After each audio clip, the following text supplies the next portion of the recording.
Can you imagine this? You've just buried your husband, the love of your life, after a sudden, devastating loss. You're barely breathing, consumed by grief. Then, at your nephew's first birthday party, your own sister drops a bomb. Her son is your husband's child, and she's coming for half of your $800,000 house as inheritance. I stood there, reeling. But I couldn't stop the laughter bubbling up inside me. Why? Because what she didn't know would absolutely shatter her greedy little plan. My name is Bridget, and at 34 years old, I never expected to be a widow. Just 3 months ago, I lost Adam, my husband of 11 years, to a sudden aneurysm. The pain was still a raw, open wound. Days after his funeral, I dragged myself to my nephew Lucas's first birthday party. That's where my sister Cassandra decided to unleash her bomb. She stood there beaming and announced to everyone, "My son Lucas is your husband's child. So, as inheritance, I'll take half of your $800,000 house." She even waved a will around. All I could manage was, "Oh, I see." And trust me, holding back my laughter in that moment was one of the hardest things I've ever done. If you're watching this from somewhere where family drama hits close to home, please, take a moment to like and subscribe. You will want to hear how I handled what came next. Adam and I met 12 years ago at a charity auction. I was volunteering, helping organize items, when he outbid everyone for a painting I'd been admiring all night. A watercolor of the Boston skyline at sunset, all vibrant oranges and purples. After winning, he walked straight over to me, that beautiful smile making his blue eyes crinkle, and handed it over. "I noticed you looking at this," he said. "I think it belongs with you." That was Adam. Thoughtful, observant, generous to a fault. I fell hard and fast. Our first date felt like we'd known each other forever. He was a brilliant corporate attorney, humble, always remembering names, asking genuine questions. 8 months later, he proposed on the harbor, the actual skyline mirroring the painting that brought us together. We bought our Victorian home in Beacon Hill shortly after our first anniversary. It was a stretch financially at $800,000, but Adam had just made partner, and I was building my reputation as an interior designer. The house needed work, but it had good bones, high ceilings, a small garden where I envisioned future children playing. Those children never came. Not for lack of trying. 4 years, we charted, planned, and hoped. Then came the doctors, the tests, the procedures, 4 rounds of IVF that drained our savings and our spirits. I still remember the last failed attempt, the quiet drive home from the clinic. Adam reached across the console to hold my hand, neither of us speaking because we both knew that was the end of that road. "We can still have a beautiful life," Adam said that night on our porch swing. "You and me, that is enough." And he meant it. We slowly rebuilt our dreams. We traveled, poured ourselves into our careers. We renovated the house room by room until it was the showcase home I'd always imagined. Adam supported my business when I launched my own firm. Our life was full, if different, than what we'd first planned. My younger sister, Cassandra, was always in the periphery of our happiness. 4 years younger, 30 years old, she was always the wild child. While I was building my career, she bounced between jobs and relationships. Our parents constantly worried about her, which always translated to them making excuses for her and bailing her out financially. Cassandra and I had a complicated relationship.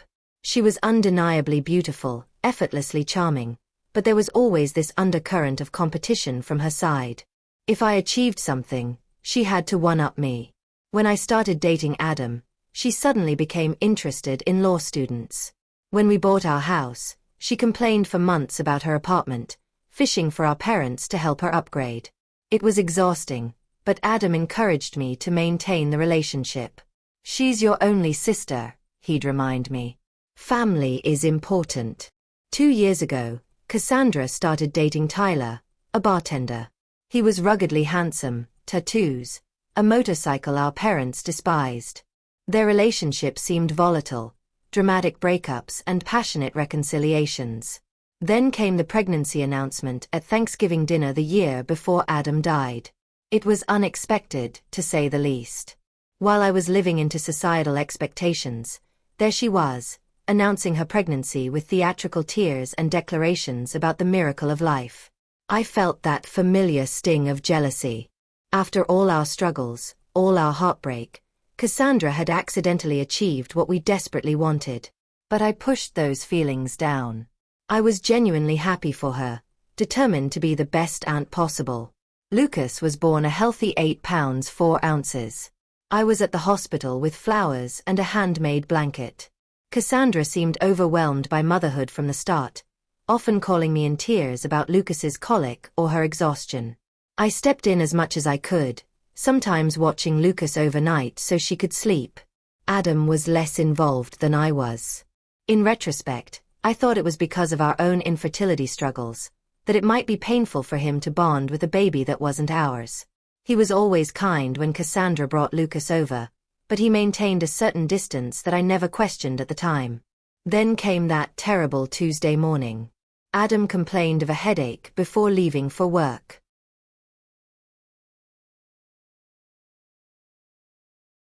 I suggested he stay home, but he had an important client meeting.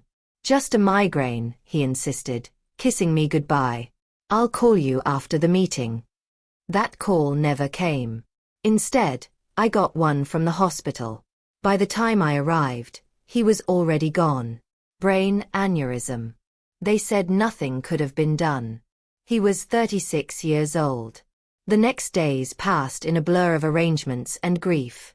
Cassandra was strangely absent during most of it, sending texts claiming Lucas was sick or she couldn't find a babysitter. When she did appear at the funeral, she stayed briefly, keeping to herself and leaving before the reception. I was too numb with grief to think much of it then. 1 week after we laid Adam to rest, Lucas's first birthday arrived. The last thing I wanted was a children's party, but family obligations pulled at me. "Adam would want you to go," my mother insisted. "He always said, family comes first." So, I found myself driving to Cassandra's small rental house in a less desirable part of town. A wrapped gift on the passenger seat, dark circles under my eyes no amount of concealer could hide. I had barely slept since Adam died, spending nights staring at his empty side of the bed, reaching for a warmth that was no longer there. I parked, took several deep breaths, grabbed the gift, and headed inside. No one should have to fake happiness so soon after losing their husband, I thought, but I plastered on a smile and knocked. Cassandra's friend, Jenna, opened it, her eyes widening slightly. "Oh, Bridget, you made it," she said, her voice oddly strained. She glanced over her shoulder before stepping aside. "Come in. Everyone's in the backyard." The small house was decorated with blue balloons and streamers. A banner reading, "Happy First Birthday Lucas," stretched across the living room. I noticed a group of people I didn't recognize clustered in the kitchen, whispering. They fell silent as I passed, their eyes following me. In the backyard, guests stood in small groups, plastic cups in hand. I spotted my parents sitting awkwardly at a picnic table, looking uncomfortable. My father stood when he saw me, relief washing over his face. "Bridget," he said, embracing me. "We weren't sure you'd come." "Of course I came," I replied, setting the gift on the table. "Where's the birthday boy?" "With Cassandra," my mother said, not quite meeting my eyes. "They should be out soon for the cake." I mingled awkwardly, accepting condolences, deflecting questions. Everyone seemed on edge, conversations stopping abruptly when I approached. I chalked it up to people not knowing how to act around a newly minted widow. After 30 uncomfortable minutes, Cassandra emerged from the house, Lucas on her hip. She was wearing a new dress I'd never seen before, her hair freshly highlighted. Lucas looked adorable in a little button-up shirt and bow tie, his chubby legs kicking. Cassandra barely acknowledged me as she placed Lucas in his high chair. She seemed energized, almost giddy, moving around with unusual confidence. She tapped a spoon against her cup, calling for attention. "Thank you all for coming to celebrate Lucas's special day," she began, her voice carrying across the yard. "This past year has been full of surprises and challenges, as many of you know." Guests exchanged glances. My mother suddenly became very interested in her shoes. I've been keeping a secret, Cassandra continued, placing a hand on Lucas's head, one that I can no longer hide, especially after recent events. A chill ran down my spine. Something was very, very wrong. Lucas is not Tyler's son, she announced, her eyes finding mine across the yard. He is Adam's. The world seemed to stop. I heard gasps, felt my father stiffen beside me, but it was all background noise to the rushing in my ears. My sister was claiming she'd slept with my husband. That her son, the nephew I'd lovingly cared for, was actually Adam's child? It was so absurd I almost laughed out loud. Cassandra wasn't finished. She reached into her purse and pulled out a folded document. Adam knew the truth about Lucas. Before he died, he updated his will. She held up the paper. He wanted his son to be provided for. This will states that half of the house Adam and Bridget owned should go to Lucas as his biological child. Every eye in the yard turned to me.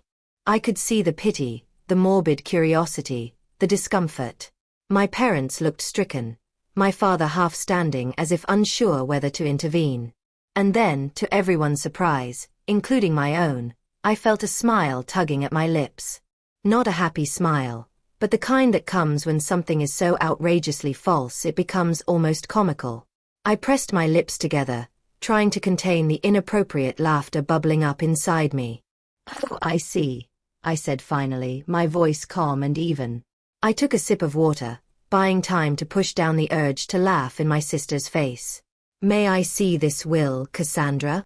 Her confident expression faltered slightly. She clearly hadn't expected this reaction. Slowly, she walked over and handed me the document, a typed page with what appeared to be Adam's signature at the bottom. I scanned it quickly, noting inconsistencies immediately. The formal language was all wrong. Nothing like the legal documents I'd seen Adam bring home. And the signature, while similar to Adam's, was clearly forged. The connecting stroke between the A and D was off, the final flourish too pronounced. I carefully folded the paper and handed it back to her. "Thank you for sharing this with me. I think I need to go now." "That's it?" Cassandra asked, confusion evident in her voice. "You're not going to say anything else?" "Not right now," I replied calmly, gathering my purse. "This is Lucas's day. We can discuss this privately later." I said goodbye to my shell-shocked parents, promising to call soon. As I walked to my car, I could hear the murmurs behind me, the party atmosphere completely shattered. Once inside my car, safely out of view, I finally let out the laugh that had been threatening to escape. It started small, then grew until tears were streaming down my face. Not tears of joy, but a strange mix of grief, anger, and incredulous disbelief at my sister's audacity. Because there was something Cassandra didn't know. Something Adam and I had never shared with anyone. Something that made her elaborate lie not just hurtful, but utterly impossible. The truth about Adam and Cassandra began 3 years ago, long before Lucas was even conceived. We had invited my sister over for dinner to celebrate her new job at a marketing firm, her longest employment to date. Adam had prepared his famous lasagna, and we'd opened a good bottle of wine. It was a pleasant evening until I excused myself to take a work call from a client having a design emergency. The call took longer than expected, nearly 20 minutes of talking a wealthy client through hanging artwork. When I returned to the dining room, the atmosphere had changed. Adam looked uncomfortable, and Cassandra was sitting much closer to him than when I'd left, her hand on his arm, laughing at something I hadn't heard. I thought nothing of it at the time. Cassandra had always been affectionate, and the wine had been flowing freely.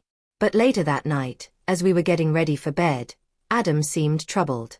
"There's something I need to tell you," he said, sitting on the edge of our bed. "And I don't want it to cause problems between you and your sister, but I also don't want to keep secrets from you." He explained that while I was on the phone, Cassandra had made a pass at him. Nothing dramatic, just inappropriate comments about how lucky I was to have him, followed by a suggestion that he deserved someone who could truly appreciate him. When he rebuffed her, she laughed it off as a joke, saying I was too sensitive if he thought she was serious. I was hurt, but not entirely surprised. Cassandra had always pushed boundaries. We decided to let it go as an isolated incident, something caused by wine and her usual competitive nature. But it was not isolated.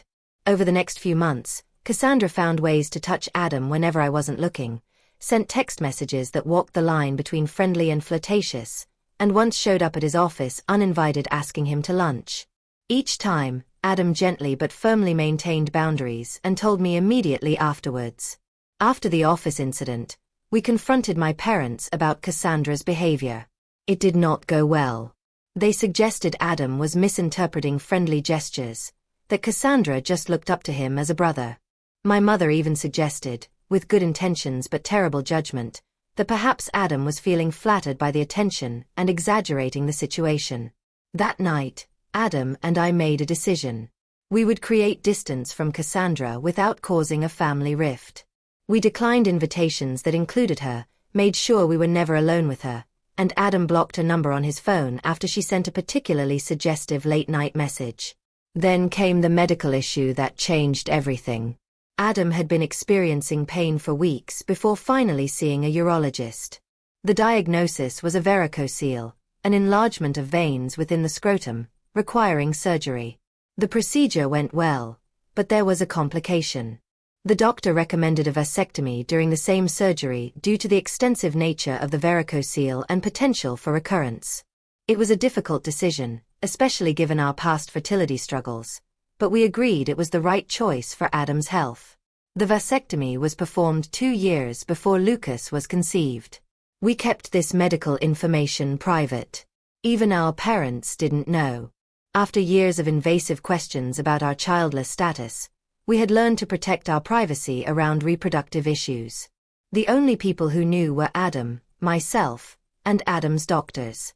After the surgery, as Adam was recovering, he made a prediction that seemed paranoid at the time. "Cassandra isn't done," he said, sitting in our garden with an ice pack discreetly positioned. "I have a feeling she might try something more drastic one day." I laughed it off, but Adam was serious. The next week, he scheduled an appointment with our family attorney, James Wilson. I went with him, listening as Adam detailed Cassandra's behavior and his recent medical procedure. James recommended documenting everything: the unwanted advances, the medical records confirming the vasectomy, even text messages and emails from Cassandra. "You never know what might become relevant," James advised. "Better to have documentation and never need it than wish you had it later." We followed his advice, creating a file of everything related to the situation. Adam also updated his will, properly through official channels, making sure everything would come to me in the event of his death. James kept copies of all documents, and we placed the originals in a safety deposit box at our bank. "Just in case," Adam had said when we locked the box, "though I plan to be around to deal with any of Cassandra's drama for at least another 50 years. The morning after Lucas's birthday party, I drove straight to the bank. The manager, who had known Adam and me for years, expressed condolences as he led me to the vault. I sat alone in the small viewing room and opened the box Adam and I had filled with what he jokingly called our disaster preparation kit. Inside was exactly what I needed: Adam's legitimate will, notarized and properly executed, leaving everything to me. Medical records detailing his vasectomy 2 years before Lucas's conception, making it biologically impossible for him to be the father. A journal Adam had kept documenting every inappropriate interaction with Cassandra, including dates, times, and exact quotes. Printed copies of text messages she had sent him. A letter from our attorney confirming that he had witnessed Adam's legitimate will and was available to verify its authenticity. And at the bottom of the box, a sealed envelope with my name written in Adam's familiar handwriting. With trembling fingers, I opened it and began to read. "My dearest Bridget, if you are reading this, something has happened to me, and you have needed to access these documents. I hope it is many years from now, when we are old and grey and Cassandra's antics are nothing but a distant memory we laugh about. But if not, if the worst has happened and she has tried to hurt you in my absence, please know that I tried to prepare for every possibility. Use these documents to protect yourself. I know how much you value family, how loyal you are to those you love. But you deserve to be protected from those who would take advantage of that beautiful heart of yours. I love you beyond words, beyond time. Whatever happens, know that. Adam. Tears streamed down my face as I read his words, feeling his love and protection reaching out to me even after death. My practical, thoughtful husband had anticipated this. Not the specific scenario, perhaps, but the possibility that Cassandra might try to use his death to her advantage. I carefully returned everything to the box except what I needed: copies of the medical records, the legitimate will, and selected journal entries. Then I called James Wilson and scheduled an appointment for that afternoon. James Wilson's law office was in a converted brownstone in downtown Boston, the kind of place that exuded old money and discretion. I had only been there a handful of times with Adam, but the receptionist recognized me immediately, her expression softening with sympathy. "Mrs. Preston," she said, standing to greet me. "Mr. Wilson is expecting you. Please accept my condolences for your loss." James was in his 60s, silver-haired, reading glasses perched on his nose. He had been Adam's mentor, and they had maintained a close friendship. He stood when I entered, coming around his desk to embrace me briefly. "Bridget," he said, gesturing for me to sit. I was devastated to hear about Adam. He was one of the good ones. He was, I agreed, my voice catching slightly. And it seems he was also right about preparing for the worst with my sister. I explained what had happened at the birthday party, showing him the forged will Cassandra had presented. James examined it, his expression growing increasingly concerned. "This is an amateurish forgery," he said finally. "The language is all wrong, and the signature, while similar, would never stand up to expert analysis. But the fact that she created this at all is deeply troubling." I showed him the documents from the safety deposit box.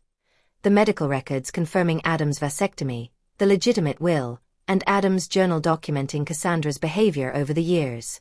"Adam was nothing if not thorough," James said, reviewing the materials.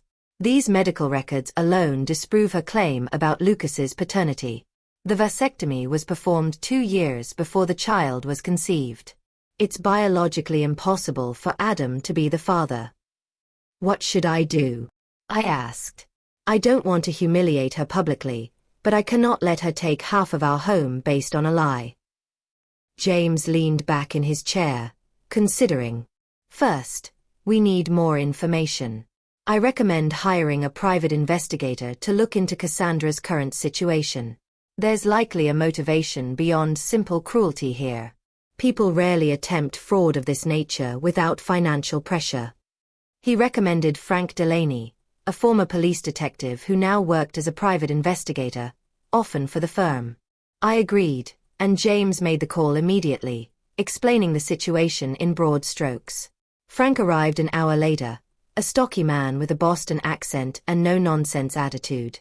He took detailed notes as I explained the situation, asking pointed questions about Cassandra's relationship, history, employment, and financial status. I realized how little I actually knew about my sister's current circumstances. We had grown further apart since Lucas's birth, with my attempts to be involved as an aunt often rebuffed or taken for granted. "I'll need a few days," Frank said when I had finished. "My preliminary focus will be on her financial situation and relationship with the child's actual father." "Is there anything else you can tell me about him?" I shared what little I knew about Tyler, the bartender Cassandra had been dating when she became pregnant. I'd only met him a handful of times, and he'd seemed uninterested in family gatherings. Last I heard they were still together, but she rarely mentions him anymore.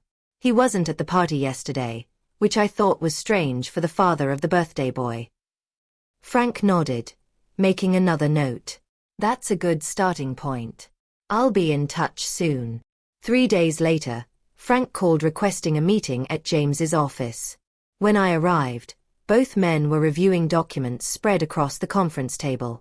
"Mrs. Preston," Frank began once we were seated, "I've uncovered some concerning information about your sister's situation." According to his investigation, Cassandra was in dire financial straits. She had accumulated over $75,000 in debt spread across credit cards, personal loans, and medical bills for Lucas, who had needed surgery for a heart defect shortly after birth. Her credit score was abysmal, and she had been rejected for 3 additional loans in the past month alone. She's also facing eviction, Frank continued, sliding a document across the table. This is a copy of the notice her landlord filed last week. She has until the end of the month to pay 4 months of back rent or vacate the property. As for Tyler, he had apparently abandoned Cassandra and Lucas shortly after the birth, moving to Seattle with a new girlfriend. He was paying minimal child support, barely $200 a month, and even that irregularly. I also found these, Frank said, producing printouts of text messages. She has been telling friends about her plans to claim part of your house for weeks. These are messages between her and a friend named Jenna. I recognized the name as the woman who had opened the door at the party. The messages were damning. Adam's death is terrible, but maybe it's finally my chance to get what I deserve. That house is worth at least $800K now. If I play this right, I'll have a nice nest egg for Lucas and me. The will is almost ready. My friend Dave is good with Photoshop and found a sample of Adam's signature online from some charity auction. It looks totally legit. Bridget has always been the golden child. Time for me to get my share. She got 11 years with a great guy.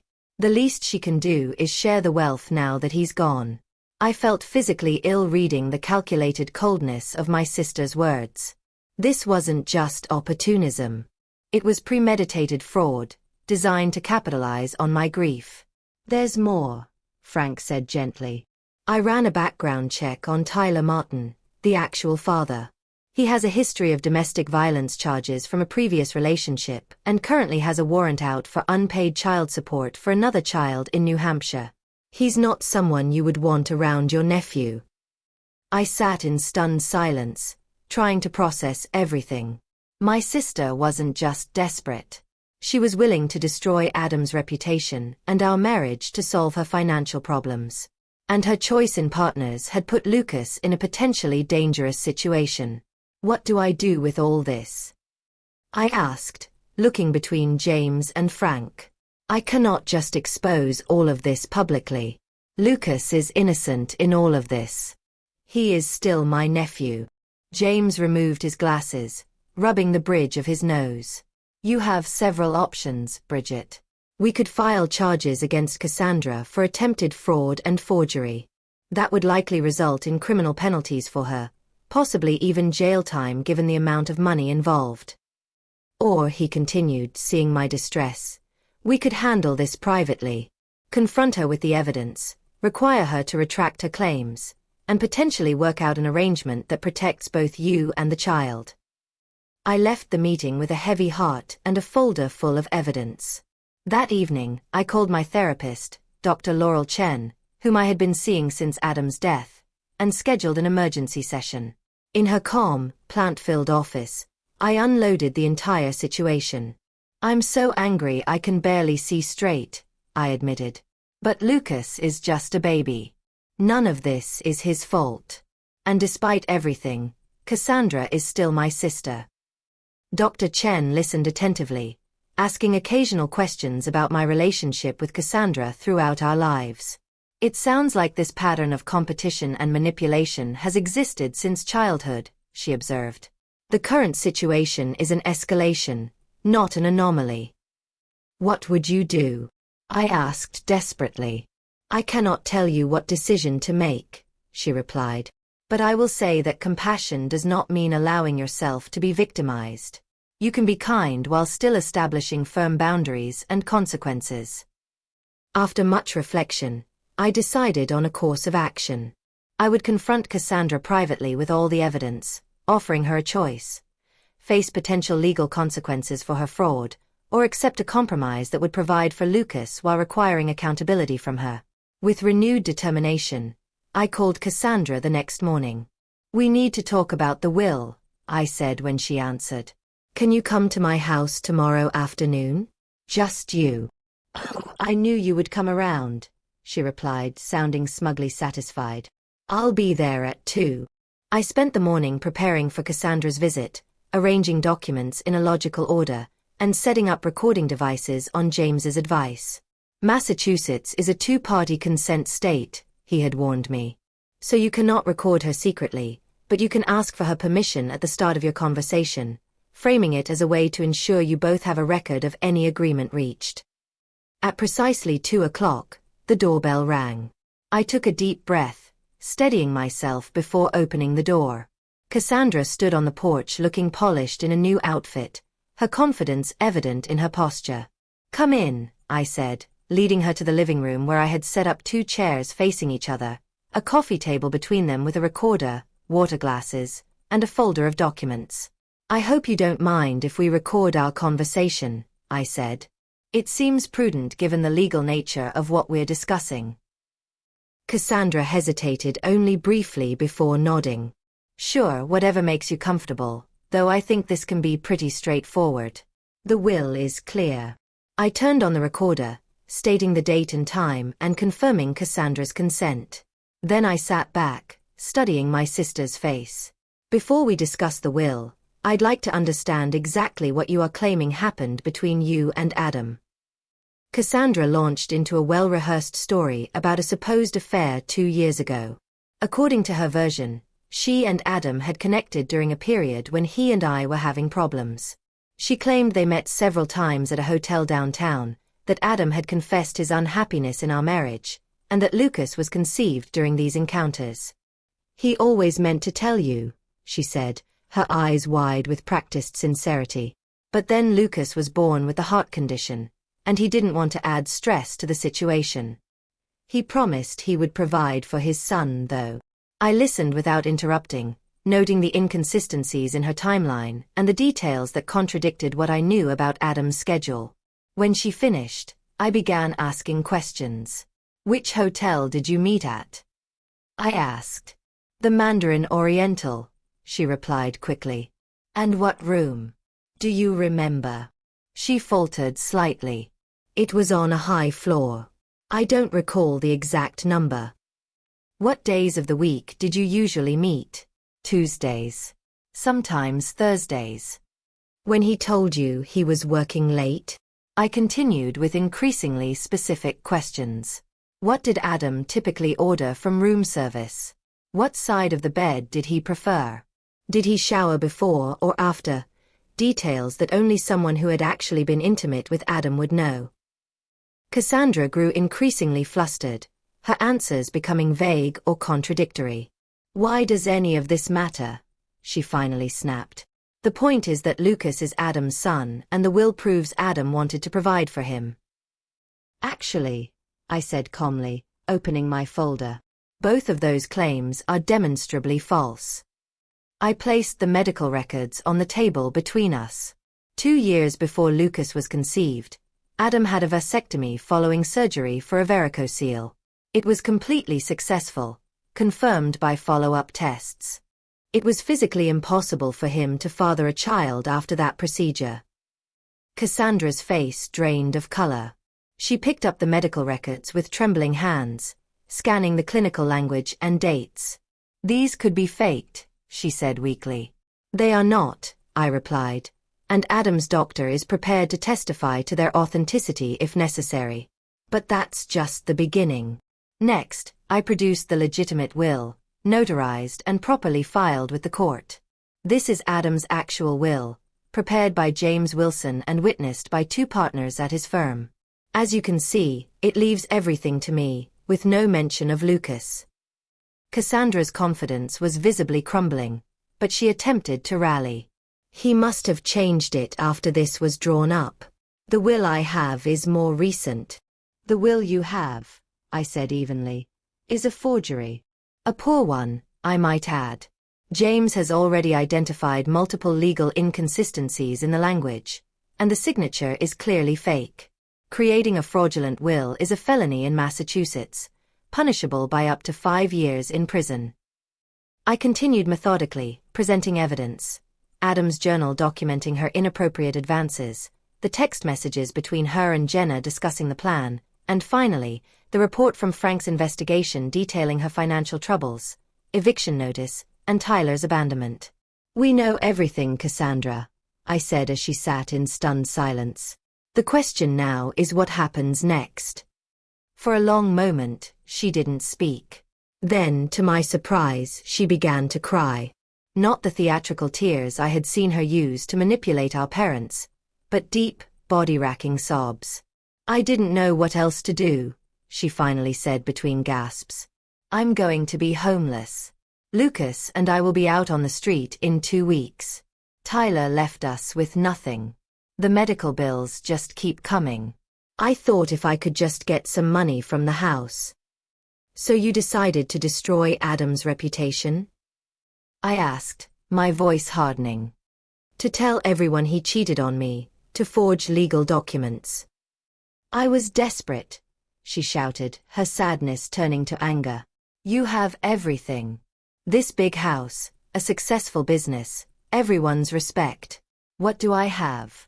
A baby with a heart condition, $75,000 in debt, and an eviction notice. You try making good decisions in that situation. Her outburst hung in the air between us. The raw honesty of it, stripped of the manipulation and lies, reached something in me. Not forgiveness, not yet, but perhaps understanding. Lucas is Tyler's son, isn't he? I asked more gently. She nodded, wiping her eyes. Yes. Adam never touched me. Not like that. I did try with him years ago. He always shut me down immediately. He was annoyingly loyal to you. And the will. My friend Dave helped me create it. He does graphic design and thought it would be easy to fake a signature. I was going to use it to pressure you into giving me money. I never thought you would actually look into it so thoroughly. I turned off the recorder and sat back, considering my next move. Cassandra watched me nervously, clearly expecting the worst. I could press charges, I said finally. What you did was illegal, not to mention cruel and calculated. She nodded miserably. I know. But that would hurt Lucas, I continued. And despite everything, he is my nephew. I love him. I leaned forward, making sure she was looking directly at me. So, here's what's going to happen. You are going to tell everyone the truth. That you lied about the affair, that Lucas is not Adam's son, and that you forged the will. You will apologize publicly to me and to Adam's memory. And then what? She asked, her voice small. We'll still be evicted. I'm not finished, I said. In exchange for your full confession and a legal agreement never to attempt anything like this again, I will help you and Lucas. Not by giving you half my house, but by setting up a trust fund for Lucas's education and medical needs, and helping you find stable housing. Her eyes widened. Why would you do that after what I did? Not for you, I said honestly. For Lucas. And because Adam would want me to help his nephew, even if that nephew's mother tried to destroy his reputation. There will be conditions, I continued. You will enter therapy and financial counseling. You will maintain steady employment, and you will allow me to be part of Lucas's life, to ensure he is being properly cared for. If you violate any of these conditions, the support stops immediately. Cassandra was quiet for a long moment, processing everything. I don't deserve your help, she finally said. No, I agreed. You don't. But Lucas deserves a stable home and medical care, and I deserve to have my husband's memory untarnished. This solution gives us both what we need. After further discussion of the details, Cassandra agreed to my terms. We would meet with James the next day to formalize the agreement, and she would make her public confession at a family dinner the following weekend. As I showed her out, she paused at the door. I really am sorry, Bridget. I've been jealous of you my whole life. Everything always seemed to come so easily to you. Nothing about my life has been easy, I replied. You just never bothered to look past the surface. Maybe it's time you started. The family dinner I arranged for Saturday evening was tense from the start. My parents arrived early, my mother bringing her signature lasagna as a peace offering.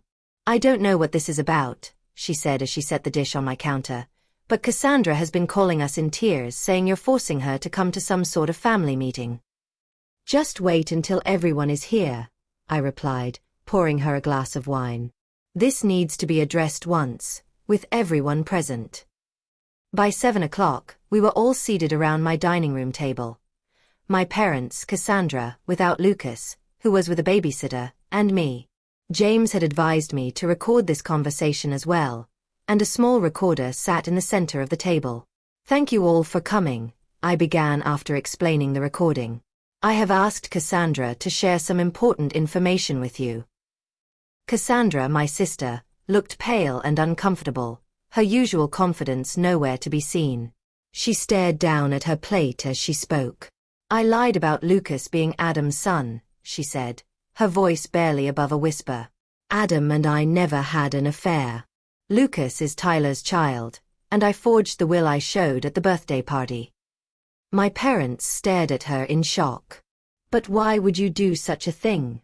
My father demanded. Do you have any idea what that claim did to your sister? To Adam's reputation. Cassandra explained her desperate financial situation, her voice gaining strength as she detailed the mounting debts, Tyler's abandonment, and the eviction notice. As she spoke, I could see my mother's expression shifting from shock to sympathy. Oh, honey, she said when Cassandra finished. Why didn't you just come to us for help?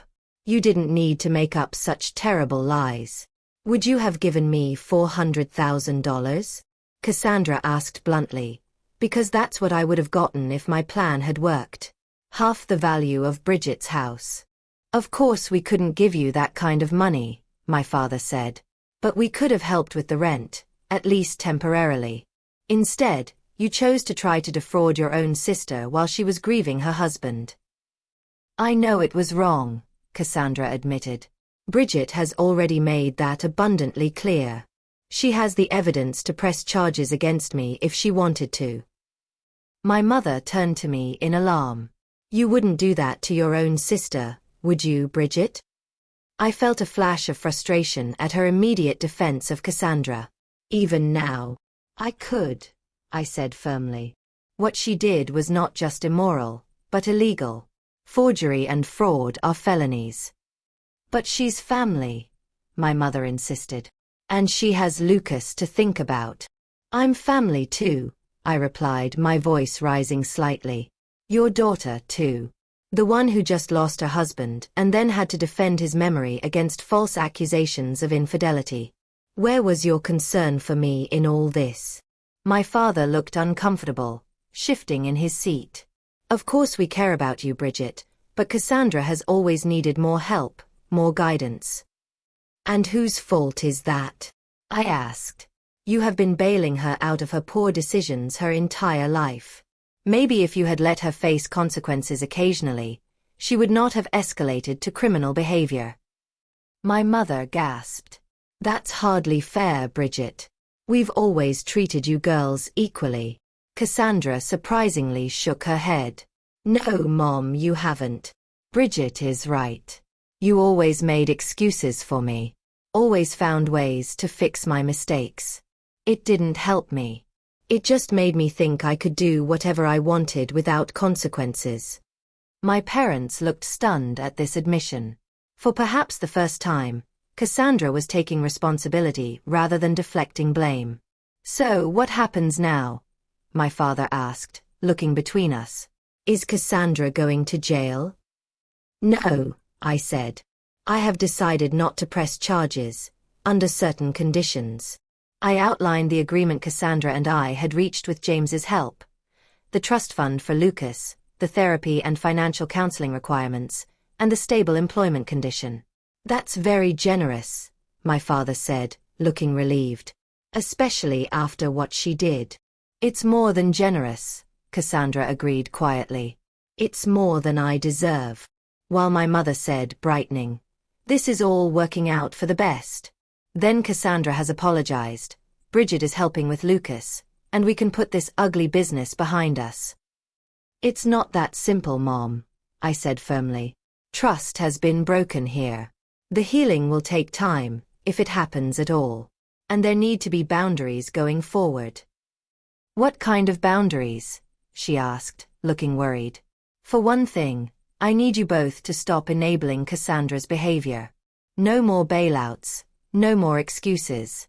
She needs to stand on her own feet, with appropriate support that does not perpetuate dependency. My father nodded slowly. That seems reasonable. And I need you to respect that my relationship with Cassandra will be different now. I am involved in Lucas's life because I love him and want the best for him. But Cassandra and I will not be close the way we once were. At least not for a long time. My mother looked distressed. But we are family. We need to stick together, especially now. Being family does not mean tolerating abuse, Mom, I said gently. What Cassandra did was abusive. She tried to use my grief to manipulate me, to take advantage of me at my most vulnerable. That has consequences, even within a family. The remainder of the dinner was subdued, with my parents processing this new reality. When they left, my father hugged me tightly, whispering, "I'm proud of you, Bridget. Adam would be too." My mother hugged me as well, but her eyes were sad, already mourning the idealized family dynamic she had always pretended we had. Cassandra was the last to leave. At the door, she hesitated. "I really am sorry," she said again. "Not just for the will and the lies, but for everything. For the years of competition and jealousy, for not being the sister you deserved." "I know," I replied. "And I hope the therapy helps you understand why you made these choices. Lucas deserves a mother who is emotionally healthy and honest." "Do you think you will ever forgive me?" I considered the question carefully. "I don't know," I answered truthfully. "But I'm willing to see where this new path takes us. For Lucas's sake, and maybe someday for ours, too." 1 year after Adam's death, I stood in our garden, watching the spring bulbs push through the soil. The daffodils Adam had planted the previous fall were blooming, a riot of yellow against the newly green lawn. I felt a bittersweet ache seeing them, knowing he had put them in the ground with hopes of seeing them bloom. So much had changed in that year. The trust fund for Lucas was established and already helping with his ongoing medical needs.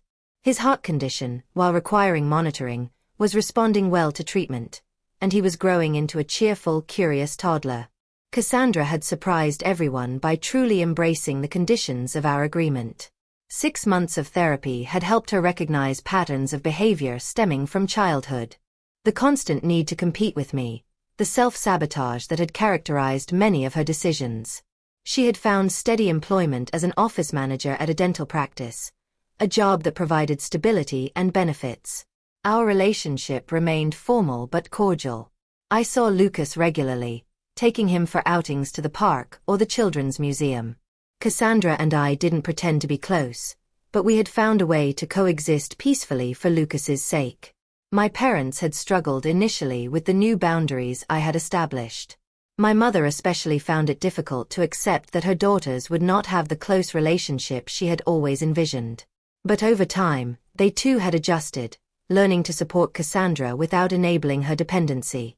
As for me, the grief support group I had joined shortly after Adam's death had become a lifeline. 12 strangers bound together by loss had become friends, understanding each other in ways that even well-meaning family and friends could not. We met weekly, sharing our journeys through grief, celebrating small victories, and supporting each other through the inevitable setbacks.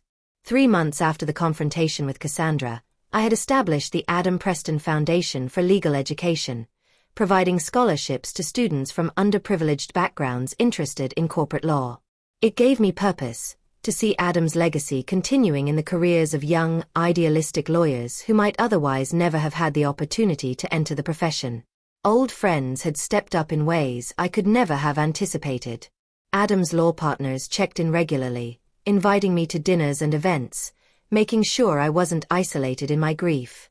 My college roommate, Sarah, flew in from Chicago monthly just to spend weekends with me, sometimes doing nothing more than watching movies and ordering takeout.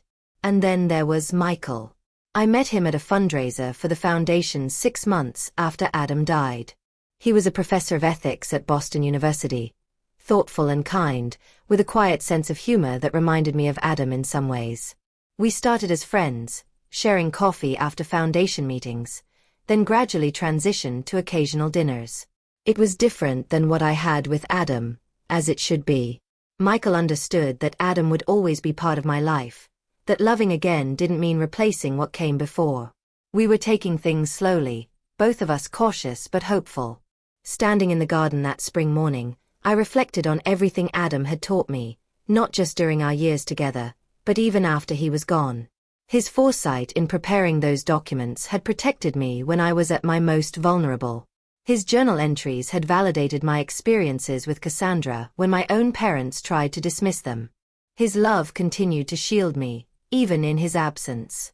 I had learned difficult lessons through this ordeal, that family relationships need clear boundaries to remain healthy, that documentation is not just a legal precaution, but sometimes an emotional necessity, that forgiveness does not have to mean forgetting or allowing harmful patterns to continue, that sometimes the people we expect to protect us are the ones we need protection from. But I had also learned about my own strength. I had faced Cassandra's betrayal, navigated the legal complexities, and made difficult decisions about how to move forward, all while processing the devastating loss of my husband. I had found a way to honor Adam's memory while beginning to build a new life for myself. The daffodils swayed in the spring breeze, resilient after the long winter. I thought about how grief is like that too. Not a straight line, but a series of seasons, each bringing its own challenges and unexpected beauties. I wasn't the same person I had been before Adam died, before Cassandra's betrayal. I was stronger in some ways, more cautious in others, but ultimately more authentic in how I approached relationships and boundaries. Sometimes the most painful betrayals force us to find strength we never knew we had, I said softly to the garden Adam had loved. You couldn't have known what would happen after you were gone. But somehow, you prepared me to face it. And in that way, your love protects me still. As I turned to go back inside, I felt a sense of peace that had been absent for so long. Not because the grief was gone, it never would be completely, but because I had found a way to carry it alongside hope for the future. Adam had given me that gift, teaching me that love endures even when the person is gone, that preparation and honesty are acts of profound caring. If there's one thing I would share with anyone facing betrayal within their family, it is this: protect yourself with both documentation and boundaries. The people who truly love you will respect those boundaries, and the ones who don't were never safe for you to begin with. Have you ever had to establish difficult boundaries with family members? How did you handle it? Let me know in the comments below. I'd love to hear your stories.